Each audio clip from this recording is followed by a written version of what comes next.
ഫിൽ night എന്ന 24-കാരൻ Stanford യൂണിവേഴ്സിറ്റിയിൽ നിന്നും MBA ഗ്രാജുവേഷൻ എടുത്തിട്ടേയുള്ളൂ.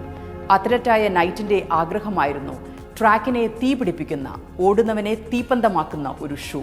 ആ ആഗ്രഹത്തിനൊപ്പം ഒരാൾ കൂടി ചേർന്നു, ബിൽ ബോവർമാൻ, നൈറ്റിന്റെ കോളേജിലെ ട്രാക്ക് കോച്ച്. ഫിൽ നൈറ്റ് എങ്ങനെയോ ഒരു $1000 സംഘടിപ്പിച്ചു. ഇന്നത്തെ വാല്യുവേഷൻ വെച്ച് നോക്കിയാൽ ഏതാണ്ട് ഒരു 3 ലക്ഷം രൂപ. അങ്ങനെ നൈറ്റും ബിൽ ബോവർമാനും കൂടി സംരംഭം തുടങ്ങി. പേര് ബ്ലൂ റിബൺ സ്പോർട്സ്. ജപ്പാനിലെ ഒനിസുക ടൈഗർ എന്ന ബ്രാൻഡിന്റെ ഷൂ അമേരിക്കയിലേക്ക് ഇറക്കുമതി ചെയ്ത് വിൽക്കുക, ഇതേ അവർ അന്ന് ഉദ്ദേശിച്ചുള്ളൂ. അതിനായി ഒരു കടയെടുത്ത് തുടങ്ങാനുള്ള പാങ്ങൊന്നും അവർക്കുണ്ടായില്ല. കാറിൽ യാത്ര ചെയ്ത് അത്ലറ്റുകളെ കണ്ടെത്തി അവർക്ക് ഓരോ പേർ ഷൂ വിറ്റു തുടങ്ങി. ആദ്യ വർഷം 1300 പേർ ഷൂ വിറ്റു. $8000 വരുമാനം. തരക്കേടില്ല.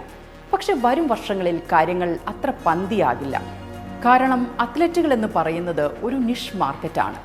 കാറിന് ഓടിയെത്താവുന്ന ദൂരത്ത് അത്ലറ്റിനെ കണ്ടെത്തി കൺവിൻസ് ചെയ്താലേ ഒരു കച്ചവടം നടക്കൂ. കഷ്ടിച്ച് $10 താഴെ മാത്രമാണ് ഷൂവിൻ്റെ വില. ലാഭം തുച്ഛമാണ്. നൈറ്റ് മറ്റൊരു സ്ഥാപനത്തിൽ അക്കൗണ്ടന്റായി പോയി തുടങ്ങി. ഷൂ കച്ചവടം മുന്നോട്ട് കൊണ്ടുപോകാൻ അങ്ങനെ പണം കണ്ടെത്തി. അക്കൗണ്ടന്റ് എന്ന നിലയിലെ പ്രഷർ, സംരംഭം മുന്നോട്ട് കൊണ്ടുപോകാനുള്ള പ്രഷർ, ഫിൽ നൈറ്റ് ചിലപ്പോഴൊക്കെ തളർന്നുപോയി. പക്ഷെ മനസ്സുകൊണ്ട് അയാൾ മുന്നോട്ടേക്കുള്ള വഴികൾ ആലോചിച്ചുകൊണ്ടേയിരുന്നു. സംരംഭത്തിലെ പാർട്ട്ണറായ ബോവർമാൻ നേരത്തെ തന്നെ ഷൂവിൻ്റെ വിവിധ ഡിസൈനുകൾ പരീക്ഷിക്കുന്നുണ്ടായിരുന്നു. ഇറക്കുമതി ചെയ്യുന്ന ഷൂ അല്ല, സ്വന്തമായി നിർമ്മിക്കുന്ന ഷൂ. അതായിരുന്നു ഇരുവരുടെയും സ്വപ്നം. ബോവർമാൻ അതിൻ്റെ പരീക്ഷണങ്ങളിലായിരുന്നു. അക്കാലത്ത് അത്ലറ്റിക് ഷൂവിന് കുറെ പോരായ്മകളുണ്ടായിരുന്നു. താരങ്ങളുടെ പെർഫോമൻസോ സൗകര്യമോ ഒന്നും ഷൂ നിർമ്മാതാക്കൾ പരിഗണിച്ചിരുന്നില്ല. തന്നെയുമല്ല, അന്നത്തെ അത്ലറ്റിക് ഷൂ നല്ല ഭാരമുള്ളവയായിരുന്നു. പരിമിതമായ ആർക്ക് സപ്പോർട്ടും. ഇതൊക്കെ അത്ലറ്റുകൾക്ക് പരിക്ക് പറ്റാൻ കാരണമായി. ഇതിനെല്ലാം ഉപരി അത്ലറ്റായ നൈറ്റിന് അനുഭവപ്പെട്ട പ്രശ്നം ഷൂവിന് ഗ്രിപ്പില്ല എന്നതാണ്. ഓടുമ്പോൾ അത്ലറ്റുകൾ വീഴാറുണ്ടായിരുന്നു. അതിന് പരിഹാരമായി ഒരു ഷൂ.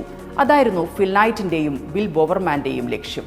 അങ്ങനെ ഒരു നാൾ തൻ്റെ അടുക്കളയിൽ ബ്രേക്ക്ഫാസ്റ്റ് ഉണ്ടാക്കി കഴിക്കവേ വേഫേഴ്സിലെ ഗ്രിഡ് പാറ്റേൺ ബോവർമാനെ ആകർഷിച്ചു. ഷൂ സോളിന് അത് പറ്റിയ ഡിസൈൻ ആകുമെന്ന് അയാൾക്ക് മനസ്സിലായി. ഗ്രിഡ് പാറ്റേൺ സോളുള്ള ലൈറ്റ് വെയ്റ്റായ ഷൂ ബോവർമാൻ നിർമ്മിച്ചു. 1974 വേഫൽ ട്രെയിനർ മോഡൽ പുറത്തിറക്കി. Instant hit. വേഫൽ ട്രെയിനർ പുറത്തു വന്നത് മാർക്കറ്റിനെ ചലനാത്മകമാക്കി. 1970കളുടെ മധ്യമായപ്പോഴേക്ക് വേഫൽ ട്രെയിനർ മോഡലിൻ്റെ വാർഷിക വിൽപ്പന $20 ലക്ഷം കടന്നു. അതൊരു തുടക്കം മാത്രമായിരുന്നു. 1978 ബ്ലൂ റിബൺ സ്പോർട്സ് എന്ന പേര് മാറ്റി നൈക്കി എന്ന ബ്രാൻഡ് നെയിം ഒഫീഷ്യലാക്കി ബോവർമാനും നൈറ്റും. 1984 ബാസ്കറ്റ്ബോൾ പ്ലെയറായ മൈക്കിൾ ജോർദാനുമായി നൈക്കി കരാർ ഒപ്പുവെച്ചു. അഡിഡാസ് പറഞ്ഞുറപ്പിച്ച കരാർ ആക്ച്വലി നൈക്കി മോഹവിലയ്ക്ക് റാഞ്ചുകയായിരുന്നു. പിന്നാലെ the air Jordan line model പുറത്തിറങ്ങി. അത് ഗംഭീരമായ മാർക്കറ്റിംഗ് ആയി. ജോർദാന്റെ ബ്രാൻഡിങ്ങോടെ 1986 നൈക്കിയുടെ വിൽപ്പന $100 കോടി കടന്നു. 1990 ജസ്റ്റ് ഡു ഇറ്റ് എന്ന ഐക്കോണിക് ടാഗ് ലൈൻ പിറന്നു. പിന്നെ കണ്ടത് കരോലിൻ ഡിസൈൻ ചെയ്ത ലോഗോയും ജസ്റ്റ് ഡു ഇറ്റ് എന്ന ക്യാപ്ഷനും ലോകമാകെ പടരുന്ന ലഹരിയായി മാറുന്ന കാഴ്ചയാണ്.